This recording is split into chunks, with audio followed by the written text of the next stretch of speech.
Hello everyone, Mirror here, and we have some new information about Kingdom Hearts 4 today, which I'm absolutely hyped for, and I will get into this translated interview, and I will give some quick thoughts.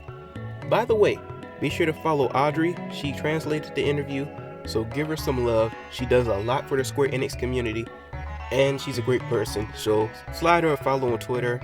I linked it down below in the description. But without further ado, let's dive into the interview. We were all pretty surprised that the Shibuya Hikari building that the Kingdom Hearts 20th event was held was also in the Kingdom Hearts 4 announcement trailer. Is that why you decided to hold the event at Shibuya Hikari? Nomura says, I knew that I wanted to hold the event at Shibuya Hikari if possible. Shibuya has a lot of easily recognizable landmarks, and in a game that reflects our real world, I thought it would add a touch of realism to have the area be recognizable. So Shibuya is a part of the Quadratum World, right? Nomura says, yes, that's correct. I think that Nomura was really smart for holding the event at Shibuya Hikari, because now fans are looking on Google Maps for possible areas that we will see in Quadratum, and it's very cool to see everyone so hyped for this new world thanks to Nomura. Also, I like the fact that they confirmed that Shibuya is a part of the Quadratum World and not the whole thing, which gives us more probability to see more districts in Tokyo for Quadratum, like Shinjuku, where Riku woke up in the secret ending of 3. Since the quad prefix in Quadratum means 4, maybe we will see 4 districts be a part of Quadratum. If so, then Quadratum will be a massive world to explore as a hub world in Kingdom Hearts 4. Characters from The World Ends With You, which made a cameo in Kingdom Hearts Dream Drop Distance, are also from Shibuya. Does this mean that we will be able to see them in Kingdom Hearts 4? Nomura says, strictly speaking, the Shibuya from The World Ends With You is a separate world from Quadratum. There are fans who think that Quadratum will be related to games such as The World Ends With You or even Stranger of Paradise, Final Fantasy Origins, but no, there is no connection. I'm still on that good old copium here, but even though this isn't their original Shibuya in The World Ends With You, I still think that it's possible for characters like the Wicked Twisters to show up in Kingdom Hearts 4. It'd be really cool to see them, and if you've ever played Tui, you'd know that the Tui world has multiple universes in its series, which means that The World Ends With You in Kingdom Hearts could just take place in a different universe.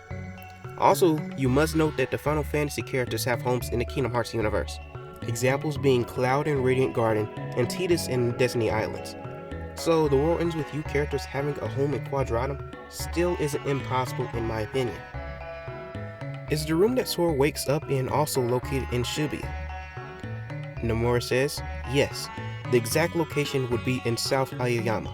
The interviewer says, whoa, such a nice area, and they laugh. You thought quite ahead regarding the location. Nomura says, yes, we actually even thought about his room's floor plan. The room looks a bit empty right now, but the interior design will undergo some changes. The room will serve as a base in the beginning of the game. I find it interesting that Sora's room will have some changes. Maybe they'll make it similar to Sora's room in Kingdom Hearts 1 where it's really messy and there's toys around. But I also find it really cool that Sora's room will be like a home base that we'll be in multiple times in the game, maybe to chill and not fight Heartless. That's a really cool setting to have. I hope we don't have to pay rent. That'd be crazy, but yeah. This is really cool to have as a home base area in Kingdom Hearts 4. What kind of world is Quadratum exactly? In Kingdom Hearts Melody of Memory, it was stated that the world was one that existed in the background. Is this a new world that is not related to the world of light, the world of darkness, or the worlds in between? Nomura said that you can assume that. This is really Nomura being vague. Personally, I assume that Quadratum is a parallel universe that doesn't touch the world of light, the world of darkness, or the world in between. I see it as its own separate universe. In the trailer's narration, there's a line that says, even though the people here are very much alive, this place is sort of like the afterlife for us. What exactly does that mean? Nomura states that the perspective changes depending on how who views it. In Kingdom Hearts Union Cross, the Master of Masters said something similar. From Sora's perspective, Quadratum is a world that exists in the background, a fictional world that is different from his reality. However, for the people living in Quadratum, the world that Sora and the others live in is a world that exists in their background, a fictional world for them. In Kingdom Hearts 4, we will explore the theme of the contrast between the two perspectives. I see. The narrator who said that line is Strelitzia, and since she is a part of the world that Sora is from, she is referred to them as our world, right? Nomura states that's right. So with Nomura saying, for the people living in Quadratum, Sora's world is fiction for them, this makes me think that my speculation a while back that the people in Quadratum had awareness of Sora's world is true, which makes me very excited if I was right about that. Also, this is also confirmed that Sora and Strelitzia share the same world, and I really hope that by the end of Kingdom Hearts 4, we can see both of them make it back to their home world, because that'd be a perfect ending for Kingdom Hearts 4, and I'd absolutely love to see that. Regarding the male voice we hear in the narration, the same actor also narrates the Kingdom Hearts Missing Link trailer, correct? Nomura states, yes. Although the character is the same person, we asked the voice actor to deliver two different tones. This character has been present throughout the series, but this is the first time he is being voiced. This is interesting that the narrator voices both games.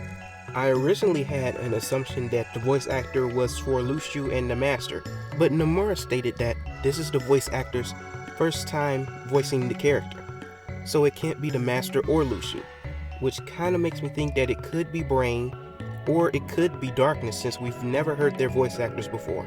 So now I assume that Brain and Darkness are the narrators of Kingdom Hearts 4 and Kingdom Hearts Missing Link. Donald and Goofy also appear in the normal Kingdom Hearts world, right? What will Sora look like if he also returned to his own world?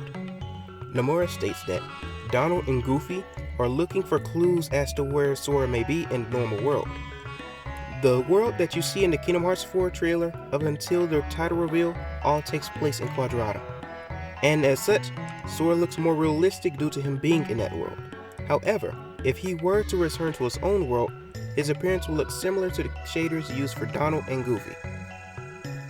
Okay, now this is something I like to hear because I was scared that they ditched the Kingdom Hearts 3 style so soon, but we now have a confirmation that it will come back and that Sora will eventually look his more anime self again, compared to how Final Fantasy styled he looks in Quadratum. So it's nice to know that they'll bring back the Cage Street style for the future Kingdom Hearts games. More things that Audrey said is that reaction commands will return, and this is really cool to see as they are in Kingdom Hearts 3 Remind, so I assume that Cage 4 will be the perfect merge of both reaction commands and situation commands. I hope that form changes make a return, however, because they make Kingdom Hearts 3's combat extremely fun. Audrey also states that the build action command that is in the command menu works as a scrap and build system, which will be in the game. Which, if you don't know, scrapping and building is more like recycling something, which interests me since Yozora in the DLC of 3 has a similar attack that looks like a scrap and build. So maybe Sora will use a move similar to Yozora and will be able to use the weapons and powers of his enemies. I think that'd be amazing and fun, but I also like the idea of Yozora only having that power to himself to take weapons. So who knows what this build mechanic will be, it really can be anything. And yeah, that's the end of the news that we currently have. Once again, I'd like to thank Audrey for the translations. Be sure to check her out. And yeah, this has been Mira. If you've enjoyed the video, be sure to leave a like and comment, as that helps the channel grow tons.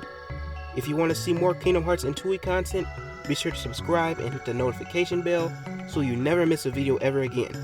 I will cover all news Kingdom Hearts related, so be sure to subscribe so you miss nothing. This has been Mira, and I'll see you all next time.